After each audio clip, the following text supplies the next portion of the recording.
সূরা ইখলাস কখন পাঠ করলে সাথে সাথে ফলাফল পাবেন? ভালো করে বুঝেন।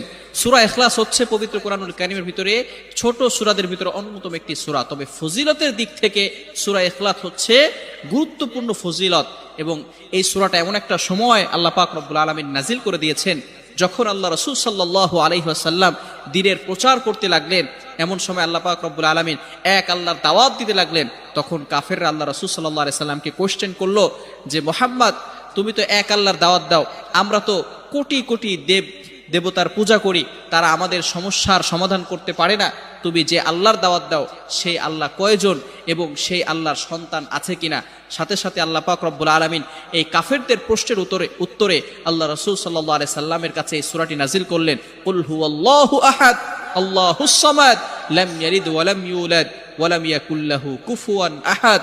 আল্লাহ পাক রব্বুল আলামিন এক, অদ্বিতীয়, এবং আল্লাহ পাক